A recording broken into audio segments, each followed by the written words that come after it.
Hi, welcome to Conversations with the Candidates. I'm Walt Kosmowski, your host for this segment. And I have with me today Mr. Paul Guanci. Paul, welcome. And Paul is running for Councilor at Large. And Paul, how long have you been on the City Council? Well, before I answer that question, we had a debate at the Cove Community Center last night with the 4 other at-large candidates. There were 5 of us total. And I looked down the line and I said, whoa, wait a minute, I'm the old guy here. The other 4 candidates are in their 30s and I'm almost 50. So I ran for office first in 1999. There was an open seat and I was fortunate enough to get elected. So I served on the council from 2000 to 2007. And then I stepped back. My wife was expecting our second child. That, yeah. Difficult decision. So from 2008 and 2009, I was on the sidelines looking in. But I felt like I had more to give, and there were a lot of projects in the city that had been started when I was on the council. So I ran again, and I was fortunate enough to be reelected back in 2010. And so 2010, 2011. So I've been back for 2 terms since my semi-retirement. So that begs the question, what prompts you to run another time? This was a difficult decision this year because I really had the bug to run for mayor. But it's such an overwhelming task, and I think whether you're a fan of Bill Scanlon's or not, you have incredible shoes to fill. There's not enough hours in the day to do that job of mayor. So I thought about that, I thought about stepping down, and then I said to myself, wait, I think I can give the city at least another 2 years because this is going to be such a transition having a new person in office for the first time in 20 years. There were 2 years that Bill wasn't the mayor. But, you know, I hope to be there to guide some younger councilors onto the city council and assist with that transition from Mayor Scanlon style to whether it be Mike Cahill or Wes Slates. Mm-hmm, mm-hmm. Now, from your viewpoint with all this experience you've had on the city council, at this point, what do you think are the most pressing issues facing Beverly? Well, it's always education. We've done such a great job over the past 15 years. We redid all our elementary schools. We sit here in the studios in the beautiful Beverly High School. There's one more piece and then we're done. It's the middle school. And last week we just got notification that we're in line for funding to build our new middle school at the Memorial Building at 502 Cabot Street. So that's education-wise, and the things that are going on inside our buildings are all good. We talk about downtown and the waterfront. They all mingle together. Our downtown's come a long way because of the hard work of Beverly Main Streets and a tremendous group of volunteers. We have great restaurants. We could use a little more retail, but it's become more of a destination. And I know that the Black Cow has been talked about for the past 6 or 8 years, but the City Council finally has a lease before us that would start the process into that restaurant taking up that old McDonald's site. Mm-hmm. So you have education, and then you have downtown, the waterfront, you know, the Brimble Ave project that we've been talking about over the past few months, which has been in the news and in the newspapers, could be the biggest economic and commercial development in the history of the city. If you take the mayor's projected numbers, and he thinks that between that phase 1 and phase 2, the city is looking at maybe $8 million in tax revenue. Right. And when you put that on a scale with Cumming Center, I mean, Cumming Center pays just over $2 million. So it's a massive, massive project. And, you know, people are for it, people are against it, but I think we need to take, as you'll see, I think we need to take into consideration the neighborhoods that will be affected by it. Now I'm going to ask you a question that we kind of been asking all of the candidates, and I think anybody in the city Beverly probably knows you, but just for the sake of completeness, what would you say, what is your style? What is Paul Guanci's style? I've always said it's just that regular guy. You know, I'm a working class guy. I have a restaurant in downtown Beverly. People know where to find me. I always, back in 1999, it was accessible, approachable, and available. People knew where to find me, and believe me, and where to get a sandwich. Yeah, as where well. to get a sandwich. But you know, we always had that thing. Yeah, come and visit me and talk about city stuff, as long as it wasn't between 11 and 2.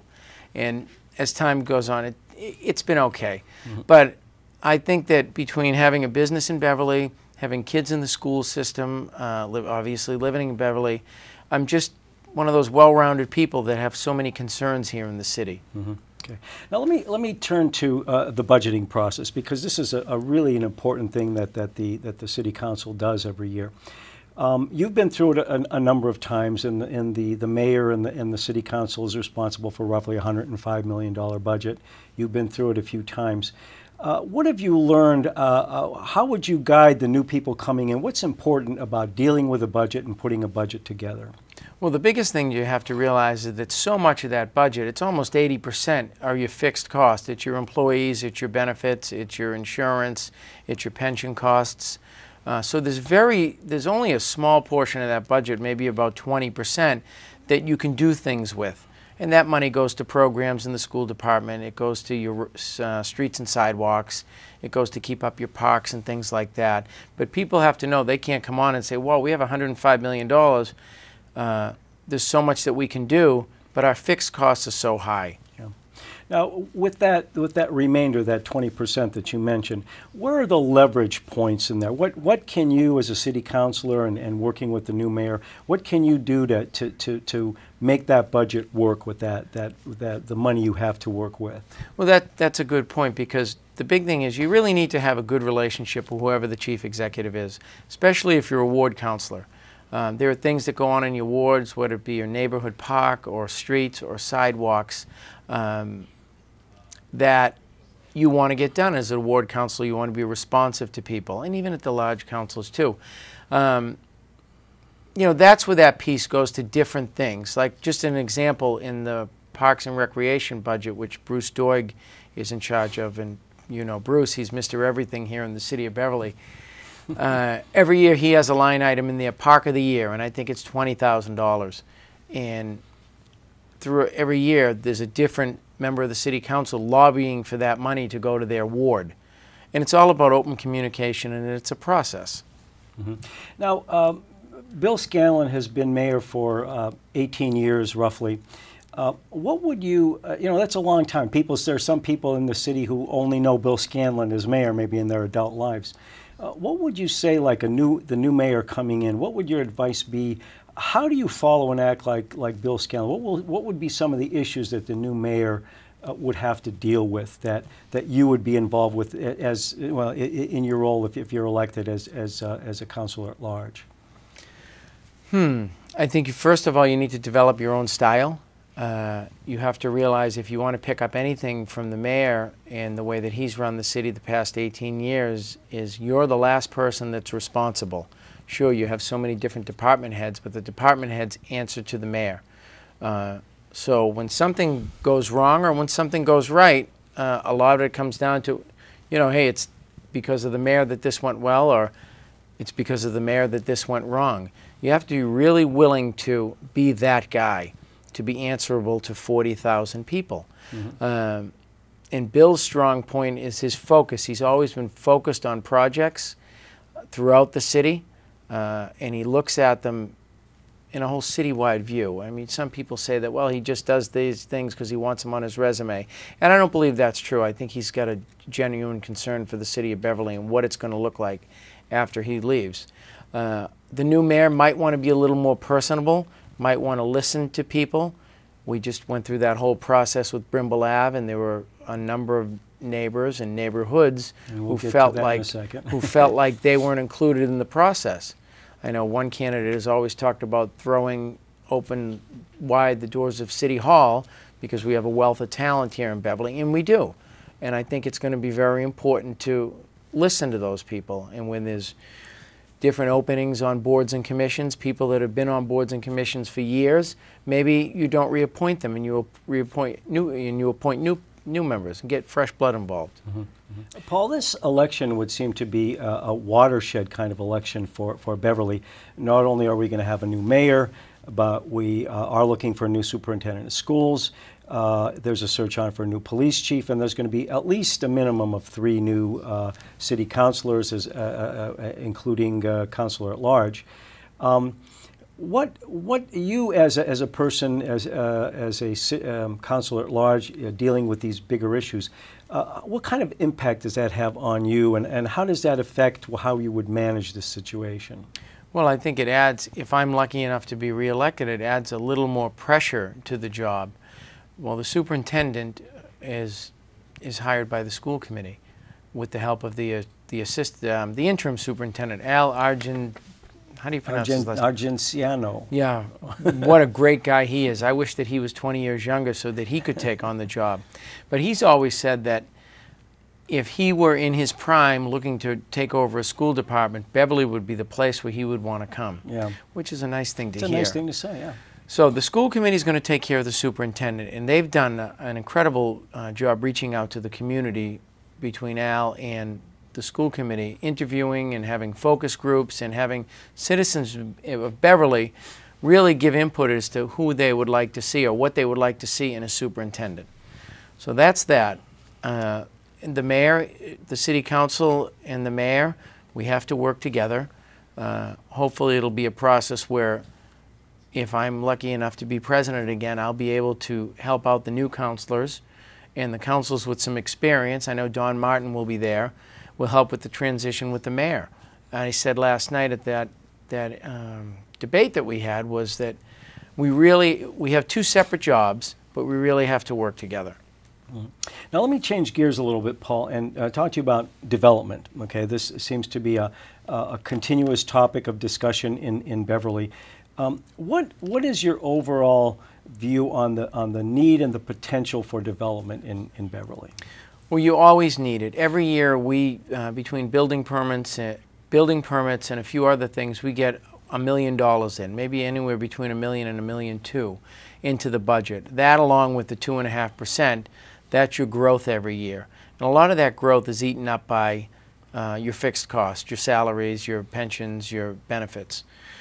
Growth is important because it adds to your base.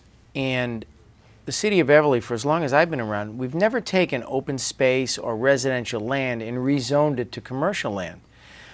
So there were only a few opportunities left here in the city of Beverly in areas that are zoned IR, IR overlay, or IG, where that development can take place. Mm-hmm. And that commercial growth doesn't put any stress on your school system, meaning families move in with more kids. So the commercial growth is an important piece. Mm-hmm. And we're going to return to that in a second. But generally speaking, what do you think are the factors that need to be considered when you are looking at development in the city of Beverly?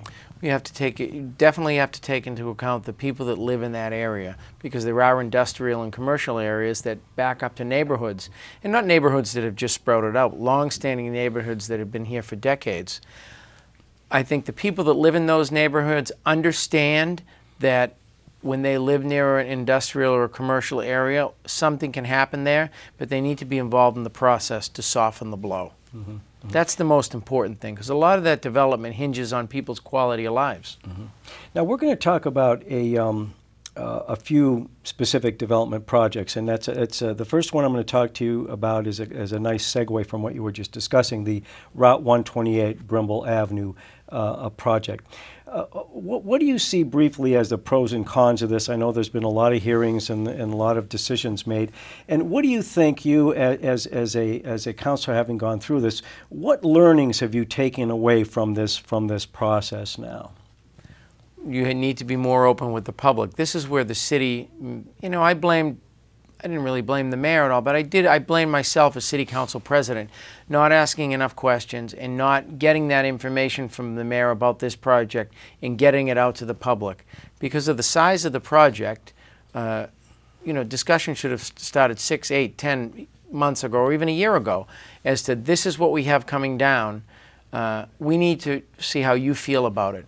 The mayor did a tremendous job reaching out to Northridge, which is the cooperative housing development on Sawyer Road, but that upper end of Brimble Ave where they have so many traffic issues, we didn't go there. And that's where that's where the mayor's gotten an awful lot of pushback from a lot of intelligent people that have made a lot of sense. The overall project, people seem to be more in favor of Phase 2, which would open up the land up by the North Shore Music Theater, because that part of the project has an off-ramp coming off the highway where the rest area is. Mm-hmm. It dead ends Dunham Road, and access from that property would be right out onto 128, thus taking traffic off of Brimble Ave. That's the whole gist of it. But in the mayor's eyes, we need that phase one, which would be that development that was talked about recently, and the tax revenue from that development to pay for the bonding to start phase two. Phase one has been estimated at $5 million. We're applying for we're in the process of applying for or waiting to hear back about a state grant for that $5 million for the roadway improvements. But phase two is a $20 million project that the city, if it goes forward, is going to have to come up with some of that money. Now, tell us a little bit about, I know it's down the road, but some of the numbers and some of the estimates of jobs and revenue that would come to the city from the potential phase two. Tell us a little bit more about that. The mayor estimated tax revenue for a full build-out would be $8 million. I know in the paper it said that possible good jobs would be 7,500. I think that 7,500 number is pretty high. There were talk about businesses on Sawyer Road turning over that aren't going to right now.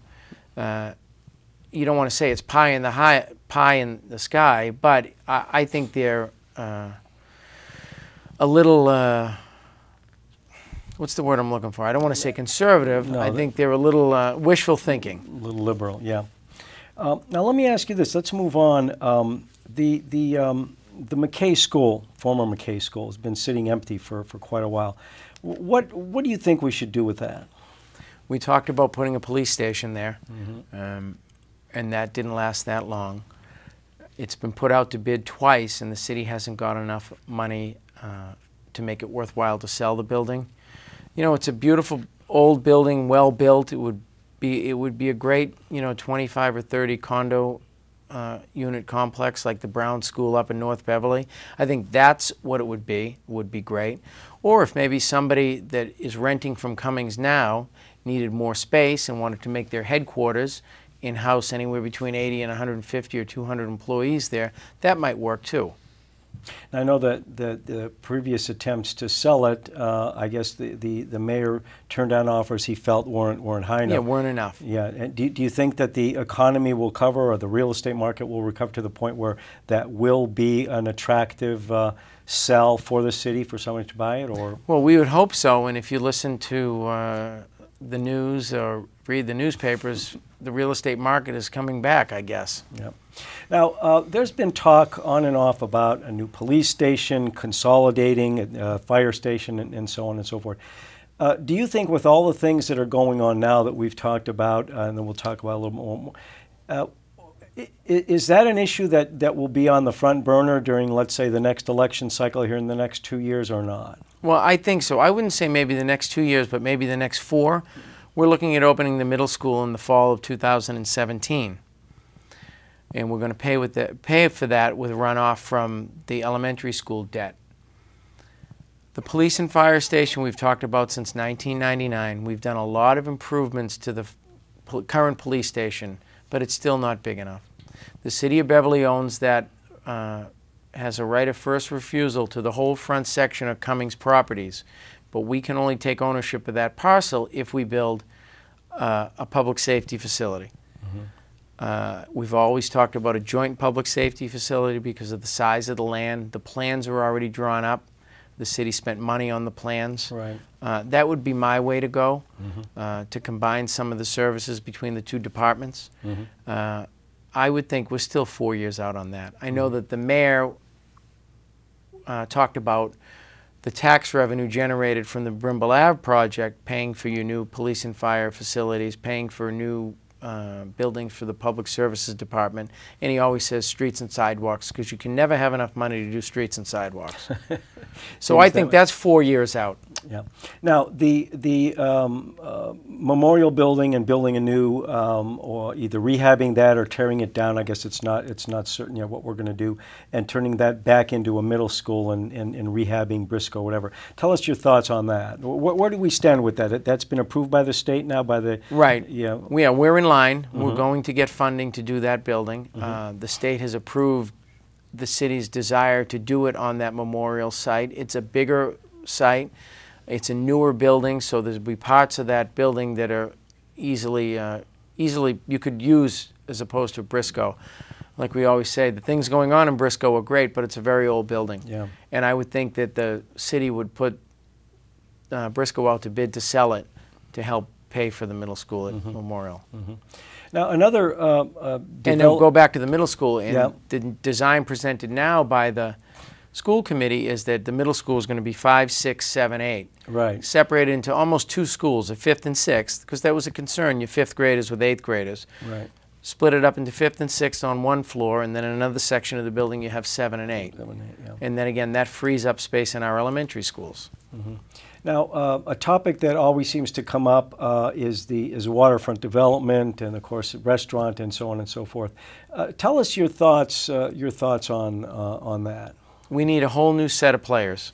We have that lease before us, the City Council for the Black Cow Restaurant. I know the owners of Port Marine have this beautiful, and I've sat with them a number of times back in the early 2000s, of turning their property into a mixed use with retail and restaurants and their marina. And I think there's been animosity between the current administration and the owners of that property. So maybe a fresh face in there, either Michael Kale or Wes Slate, will help move that along. I know the Ventron property, which the city rezoned and then permitted 66 two-bedroom condos, is back on the market for sale. That would be a big thing. It's funny, somebody said to me, well, why doesn't the city just take that by eminent domain and say, hey, we need this for public use?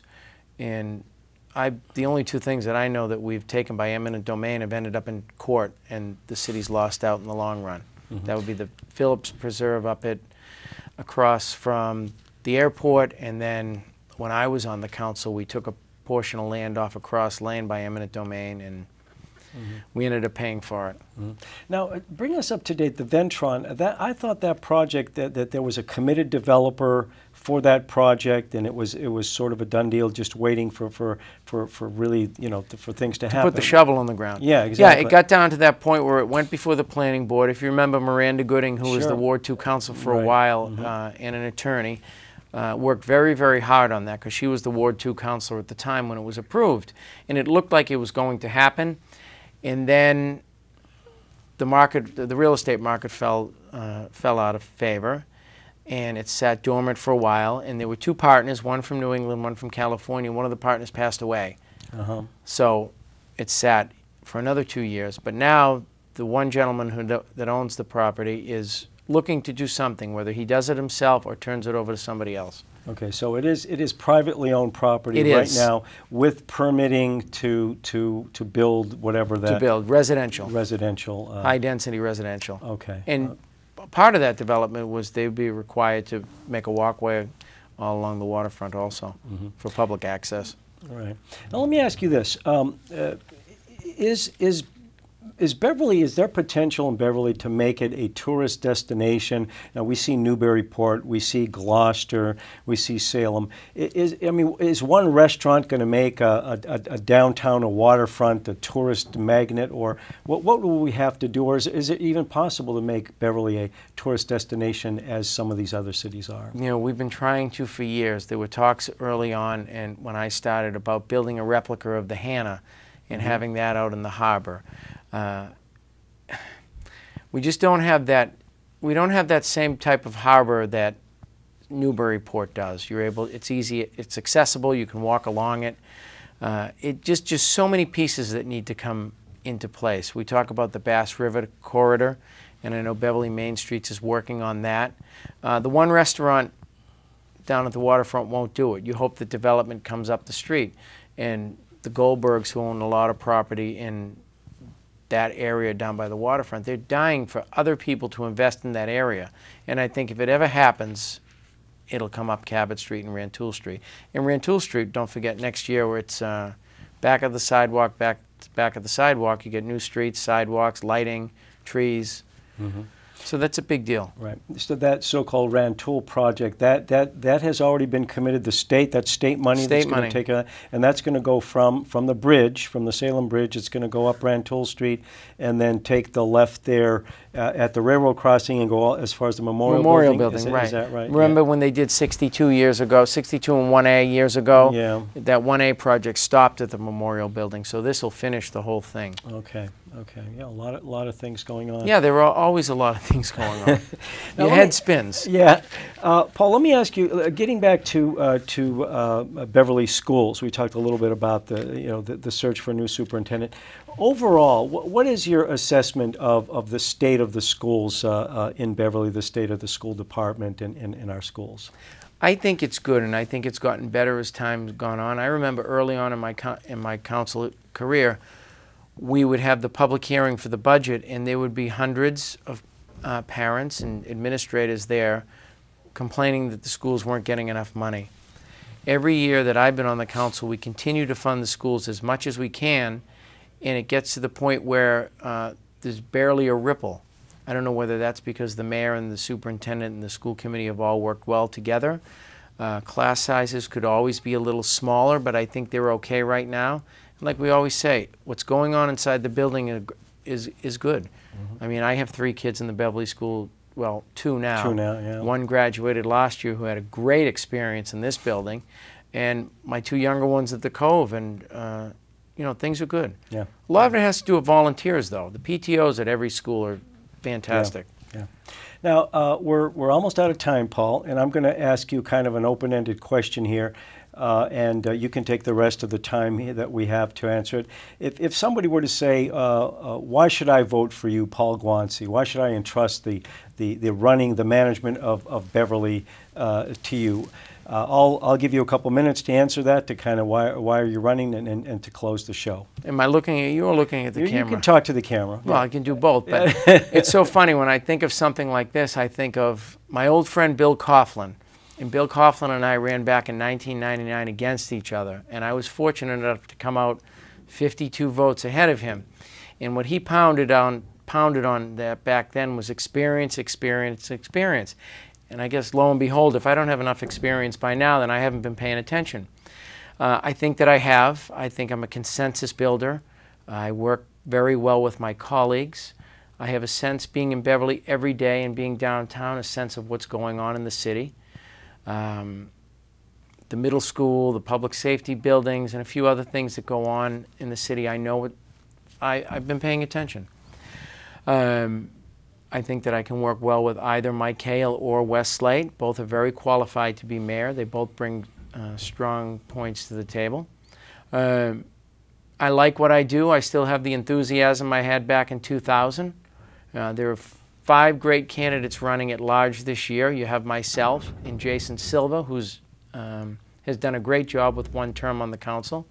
3 other, really, I like to say they're young guys, but they mean a lot. There's Todd Murphy, grew up in Beverly. Matt St. Hilaire grew up in Beverly. And Todd Rotundo is a business owner here in Beverly. And you can tell all 5 of us generally care what happens from here on in. If I can say to the viewers, you have 3 votes at large. I hope that you consider me for one of them, and I can continue what I've been doing the past few years. Thank you. Well, Paul, that's very gracious of you to mention your opponents. No, always. The best thing about it is when you run at large is